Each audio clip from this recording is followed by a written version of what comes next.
cum vă doriți să arate viitorul Europei? Aceasta este întrebarea la care sunt invitați să răspundă toți cetățenii europeni printr-un amplu exercițiu făcut de instituțiile UE. 9 mai este ziua Europei și atunci se lansează dezbaterea la care putem participa toți cu idei. De ce e bine să ne implicăm? Pentru că trăim împreună, indiferent de locul unde ne-a așezat destinul pe hartă, și contează să înțelegem că în Uniunea Europeană avem și obligații, nu doar drepturi. Invitatul meu de astăzi este Jaume Duch, purtătorul de cuvânt al Parlamentului European. Sunt Cristina Cileacu, începe Pașaport Diplomatic. Jaume Duch, spokesperson of the European Parliament, welcome to Diplomatic's Passport Special Edition dedicated to Europe Day. Thank you very much. Good morning, everybody, and thanks for the invitation, of course. Reformele stau la baza propunerii pentru o dezbatere complexă cu tema Viitorul Europei, care a fost făcută de Comisia Europeană și Parlamentul European. Ursula von der Leyen consideră că oamenii trebuie să aibă un cuvânt mai important de spus despre felul în care funcționează Uniunea Europeană. Orice cetățean poate să-și exprime ideile pe care le are pentru binele comun dacă intră pe platforma futureeu.europa.eu, care este accesibilă în toate limbile vorbite în statele membre. Europe is not perfect, but is willing to change itself, and the Conference for the Future of Europe invites the citizen to debate over the priorities European Union should have. Is Europe in the same situation like, let's say, United States, to solve first its own problems and then to move on to the rest? Yes, I think that this is a good way to look to the situation. Of course, the European Union is in construction since 70 years now. It's evolving every year. It's trying to adapt to the new world, to the new priorities, to the new problems, the new concerns of people. Many years ago, it was about coal and steel. Then it was about economy. At some point, it was about the internal market, about how to avoid having borders or barriers between the member states, and then in these last years it was about fighting against international terrorism or about protecting environment, climate. Now, of course, we are still in the middle of a pandemic, and yes, the European Union has still, of course, problems. Everybody has problems in this world. These problems evolve as in the same way that the world is evolving, and we have to find the solutions, let's say, internally first, and then also try to coordinate at the international level. But citizens for sure will find some priorities, and of course politics usually have different type of priorities. What in the European Parliament is seeing as priorities for the future of European Union? For us, what is important is to stick to the real priorities of the citizens. It would make no sense that the European Parliament comes with priorities which are maybe, let's say, very important for the members, very institutional, very interesting for people who live in Brussels, around the institutions, but which in fact at the end of the day are disconnected from the real concerns of citizens. And that's why first of all, the Parliament is always very, very attentive to what the citizens say, for example, through all kinds of polls, as for example the Eurobarometer, or of course through the European elections, because there the citizens are also in some way expressing their own priorities. And then, of course, in 2 days we are going to launch the conference on the future of Europe, and the real sense, the real purpose of this conference is exactly that, is to listen to the citizens, to discuss with the citizens, to understand what the citizens themselves they want for the future of the European Union, and then to see how the European institutions or the European politics can adapt to these priorities. Well, debate is a key word for Europe, and of course Europeans debate on all sorts of topics, but sometimes the debating looks like it takes too long to solve something. Do the citizens understand that this is not something like a weakness, but rather like a way of working? Well, Europe is complicated, of course, and it's more complicated than just one country, because it's about 27 countries taking decisions together, and you can imagine this at your personal level, taking a decision when you are alone to take the decision, or when you have to discuss and to negotiate this decision with 26 more people, of course, is not the same. But I would say that the advantage at the level of the European Union is, first of all, that there is always a decision, there is always a position which is reached. Of course, this means a lot of dialogue, or a lot of discussion, but okay, 80 years ago the discussions were very violent, were with battles and words. Now the discussions are with hours and hours around a table, or now in front of a computer with the teleworking. That's, I would say, a huge progress. Of course, then it's true that sometimes, for example, legislation takes 1 year, sometimes even 2 years to be adopted, because you need to create consensus between the European Parliament from one side, the Council of Ministers and the ministers from the Member States from the other side.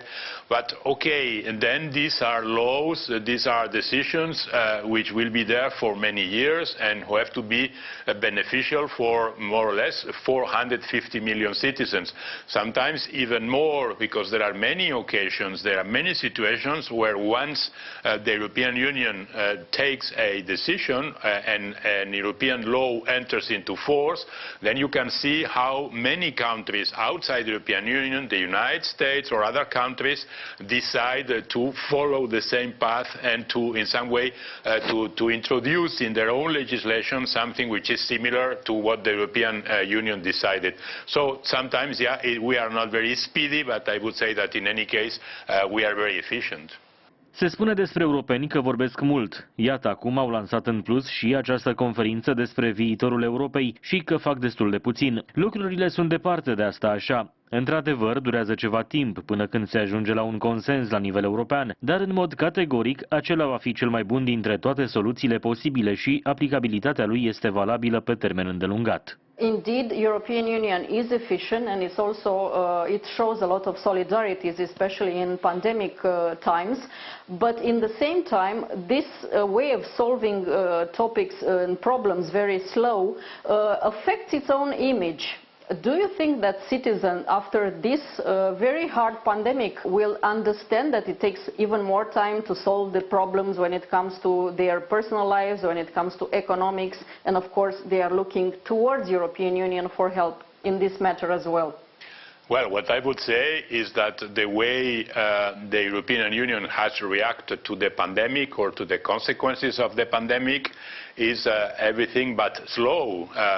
If you compare with different periods of the history of the European Union or the member states themselves, the first conclusion, and I think that this is quite objective, is that this time the European Union was really very fast. The pandemic arrived to Europe in January, February. The governments at the national level, the European institutions started to react the first weeks of March.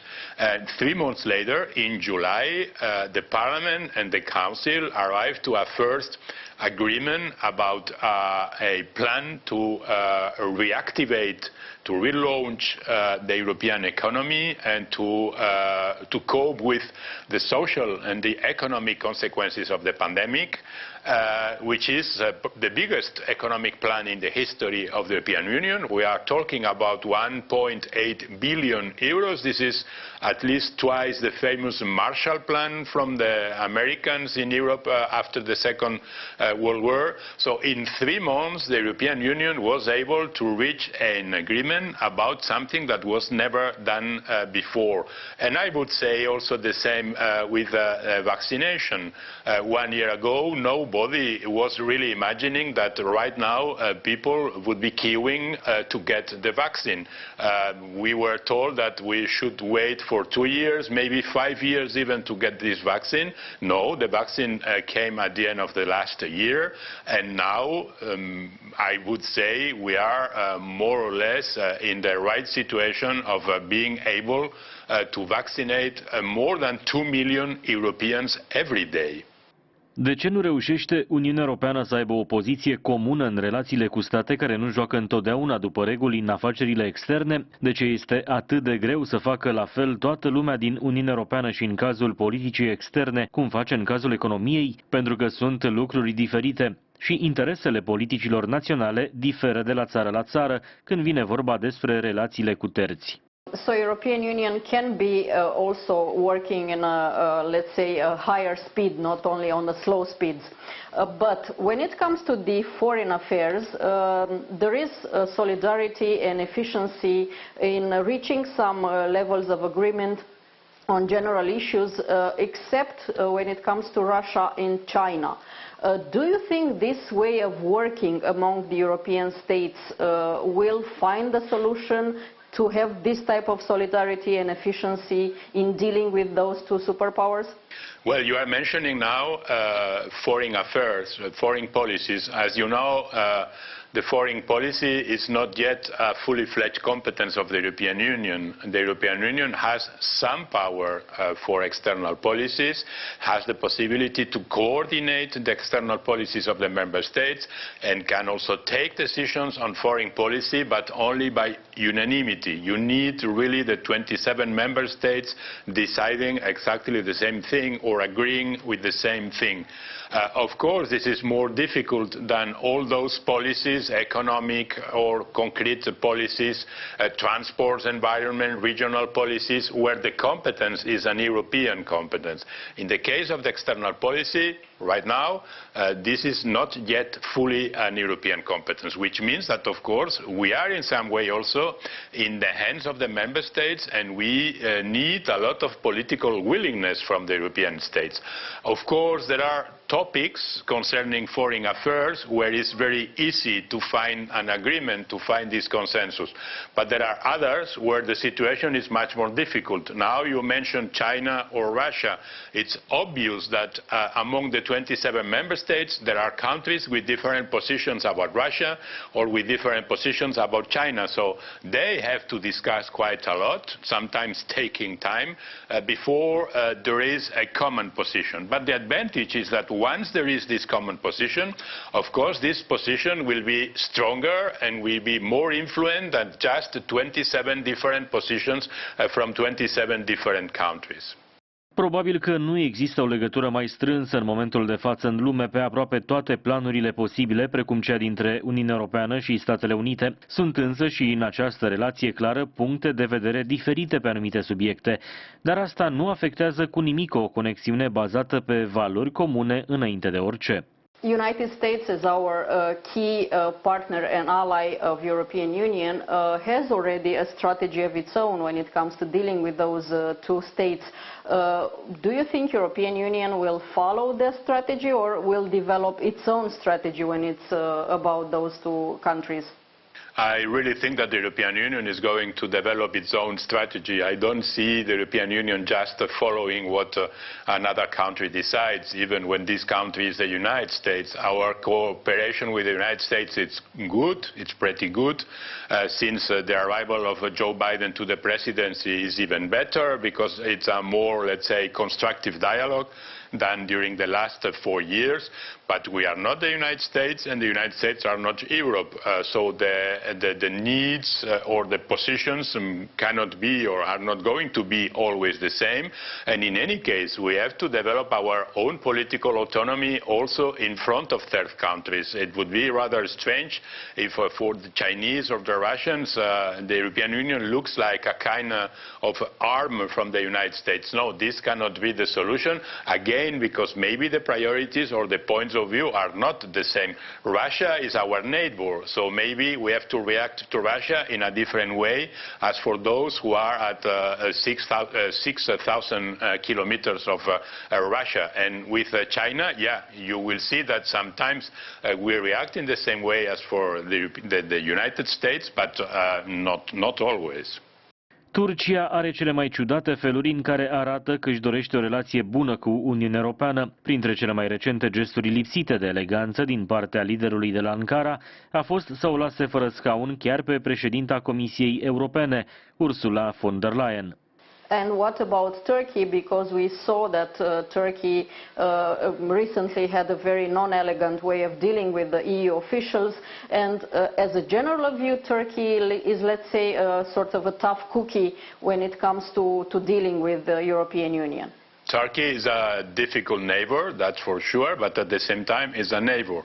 And not only that, Turkey is a member of NATO, and Turkey is at least officially also a country which is requesting to become a member of the European Union.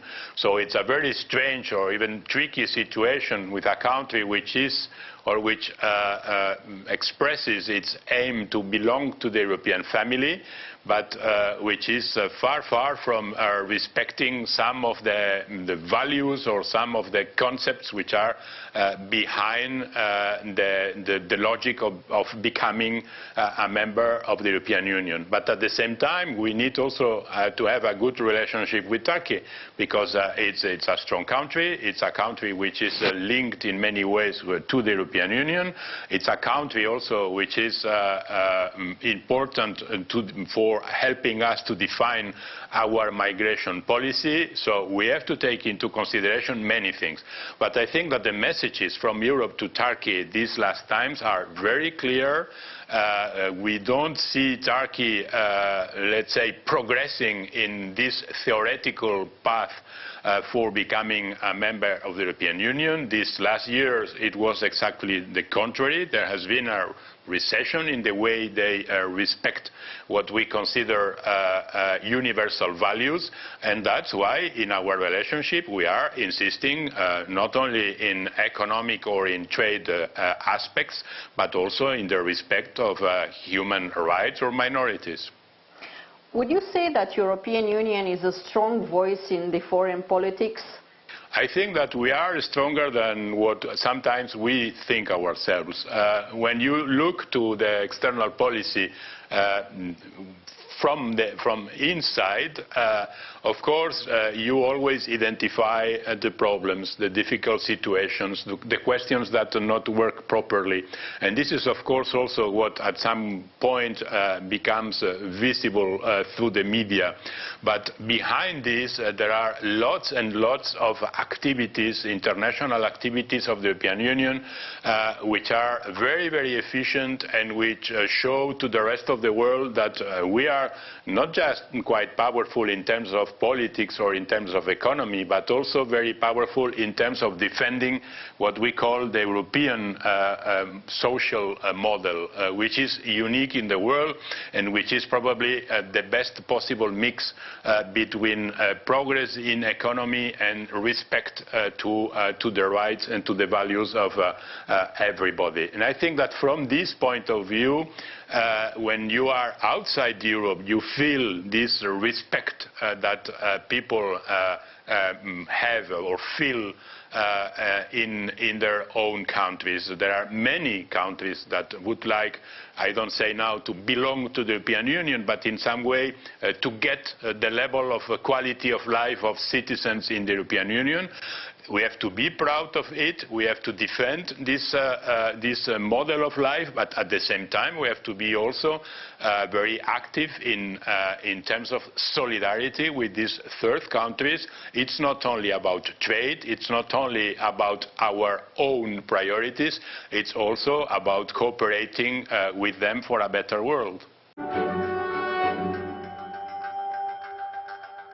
Since we are dedicating this program to the Europe Day, I should say that Romanians are among the European citizens that are very proud to be a part of the EU bloc.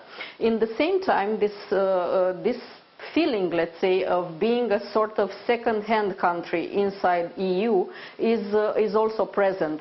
What message have you, as a representative of European Parliament, for Romanian citizens on Europe's Day? Romanian citizens are exactly at the same level than any other citizen in the European Union. There is no distinction at all. We are all European citizens and we all have the same rights and the same duties.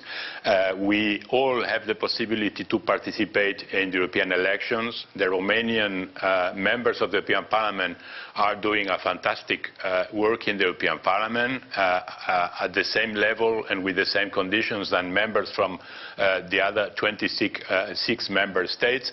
And at the end of the day, I would say that the difference, when there is a difference, is in the way citizens would like the European Union to progress in the future.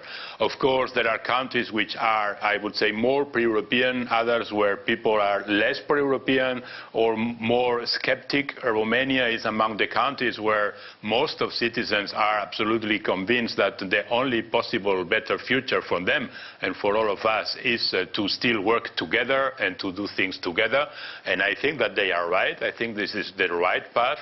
So what can I say? I should congratulate Romanians for the fact that they really understand the real sense and the real purpose of the European Union, which is not just about programs or about laws or about money. It's also about the respect of values. It's about human rights. It's about freedoms, and it's about quality of life.